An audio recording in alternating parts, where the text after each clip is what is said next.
우리는 자기를 칭찬하는 어떤 자와 더불어 감히 짝하며 비교할 수 없노라. 그러나 그들이 자기로서 자기를 헤아리고 자기로서 자기를 비교하니 지혜가 없도다.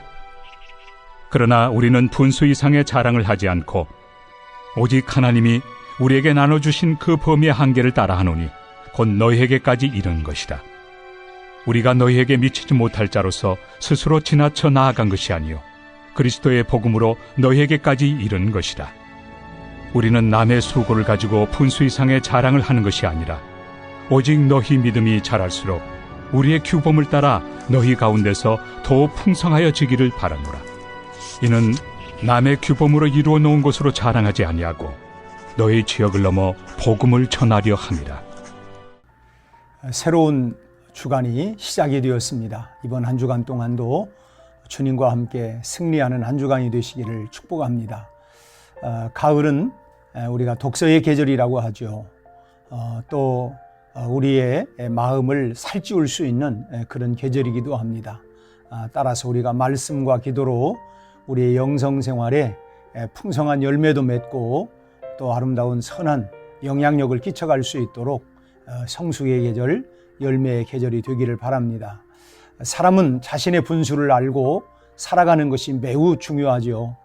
자신의 범위의 한계를 모르고 일을 하게 되면 실패하기 쉽고 또 반대로 자신의 한계보다도 자칫 훨씬 적게 일을 하게 되면 이루는 것이 별로 없기 때문입니다. 오늘 본문에 나오는 바울의 대적자들은 자신들의 범위의 한계를 모르고 살아가는 사람들이었습니다. 범위의 한계는 자신에게 맡겨진 일의 한계를 의미하는데 바울의 대적자들은 자신들에게 맡겨진 곳이 아닌 곳에서 자신을 자랑하는 모습을 보여주고 있습니다. 세상에서도 가장 꼴물견이 무엇입니까? 그것은 자신이 노력하여 이룬 것도 아닌 곳에서 자신이 대접을 받으려고 하는 모습 아니겠습니까?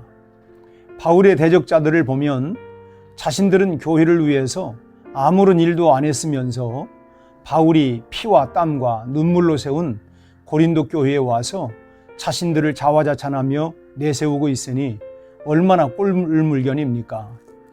게다가 자신들을 내세우기 위하여 바울을 맹비난하기를 망설이지 않았습니다. 오늘 본문은 이런 상황을 직시하면서 바울이 자신의 정당한 권리를 말씀하고 있는 내용입니다. 고린도 교회는 하나님이 자신의 범위에 속하게 하신 곳이라는 것입니다. 오늘 본 말씀을 통해서 두 가지를 생각해 보도록 하겠습니다. 첫째는 자기 범위의 한계를 아는 사람이 되라고 하는 것입니다. 쉽게 말해서 분수를 아는 자가 되라고 하는 말씀입니다. 자기 자신을 아는 자가 되라고 하는 말씀이죠. 고린도 교회 안에 바울의 그 대적자들은 자기 자신을 모르는 철면피와 같은 사람들이었습니다. 그들은 복음을 전하는 일에는 아무런 공로도 없으면서 오직 자기들의 자랑만을 늘어놓는 사람들이었습니다. 오늘날도 이런 사람들이 사회에 어디나 있죠. 자기에게 맡겨진 일은 제대로 감당하지도 않으면서 감나라 대추나라 하면서 남이 하는 일에 간섭하는 사람, 남이 한 수고를 가로채서 자기 공로로 돌리는 사람이 바로 이런 사람들입니다. 그런가 하면 교회 안에도 이런 사람들이 있습니다. 남이 일한 것을 시기하고 질투하며 은근히 비방하는 사람, 칭찬에 인색한 사람이 바로 이런 사람들입니다. 그런데 왜 이렇게 되는지 아십니까? 원인은 다른 것에 있는 것이 아닙니다. 근본적으로 자신을 과대평가하기 때문이죠. 그래도 저 사람보다는 내가 낫다고 하는 생각에 젖어 있기 때문에 남이 자기보다 잘 되는 꼴을 봐줄 수가 없는 것입니다. 이런 심성이 있는 사람들은 다른 사람들을 은근히 돌려서 비방하고 기회가 되면 또 노골적으로 비판하고 나서는 그런 경향이 있습니다. 여러분, 우리가 나 자신을 과소평가하는 것도 그렇게 해서 지나치게 비하하는 것도 옳지 않은 일이지만 자신을 너무 과대평가해서 자랑하는 것도 결코 옳지 않은 일입니다. 그런 사람은 반드시 어디서든 문제를 일으켜서 여러 사람들에게 상처를 입힐 수가 있습니다. 그러기에 자기 범위의 한계를 알아야만 하는 것입니다. 자기에게 맡겨진 일은 충성하고 자기가 한 일에 대해서만 주 안에서 자랑하는 성도들이 다 되시기를 바랍니다. 그런 사람이 하나님과 사람으로부터 인정을 받는 신실한 사람이 될 수가 있는 것입니다. 둘째로 자신의 분량 안에서 충성하면 이후에 더 큰 일을 할 수 있다고 합니다. 오늘 본문 16절을 보면 바울이 고린도 지역을 넘어 더 넓은 곳까지 복음을 전하려고 하는 계획을 세우고 있음을 알 수가 있습니다. 그런데 고린도 교회의 문제를 해결해야만이 안심하고 다른 지역에 가서 복음을 전할 수 있기에 바울은 지금 고린도 교회의 문제 해결을 위해 열중하고 있는 것입니다. 만일에 당장 해야 할 일을 놔두고 더 큰 일을 하겠다고 나선다면 그 사람은 정말 어리석은 사람입니다. 우선은 앞에 놓여있는 일에 최선을 다하고 그것을 마쳤을 때 비로소 더 큰 일을 할 수가 있는 것입니다. 하나님은 맡겨진 일에 충성하는 자에게 더 크고 중요한 일을 맡기시지 그렇지 않은 사람에게는 큰 일을 맡기시지 않습니다. 여러분 같으면 당장 맡겨도 그 맡겨진 일도 제대로 충성하지 아니하고 감당하지 못하는데 그보다 더 큰 일을 맡기겠습니까?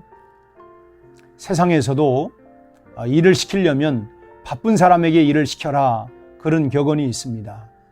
바쁜 사람은 그만큼 자신에게 맡겨진 일에 열심이기 때문에 일을 맡을 수만 있다고 하면 어떤 일이든지 그는 열심으로 잘할 수가 있기 때문입니다. 그래서 주님도 달란트 비유에서 마태복음 25장 29절에 무릇 있는 자는 받아 풍족하게 되고 없는 자는 그 있는 것까지 빼앗기게 되리라고 말씀하신 것입니다. 충성하는 자에게는 더 큰 일, 더 큰 축복, 더 큰 상급이 주어진다고 하는 진리의 말씀입니다. 자신에게 주어진 분량의 일을 잘 감당하기를 위해서 여러분 기도하시기를 바랍니다. 맡겨진 일에 충성하는 사람에게는 하나님의 더 큰 은혜가 있을 줄 믿습니다. 맡겨진 지금의 일에 먼저 충성하고 더 큰 일도 하여서 하나님이 주시는 더 큰 은혜를 받는 여러분 모두가 다 되시기를 주님의 이름으로 축원합니다. 함께 기도하시겠습니다. 하나님 아버지, 오늘 우리에게 각각의 믿음의 분량을 따라서 맡겨주신 사명의 사역의 그 자리에서 지금 내가 해야 할 그 모든 일들을 먼저 최선을 다하여 참으로 성심과 진실한 마음을 가지고 최선을 다할 수 있도록 도와주시옵시고 그러한 마음 자세로 오늘도 우리 가정생활, 직장생활, 우리의 모든 하나님이 우리에게 맡겨주신 그 범주 안에서의 최선을 다하는 아름다운 사역을 감당하는 은혜의 한 주간이 되도록 축복하여 주시옵소서. 예수님 이름으로 기도합니다. 아멘.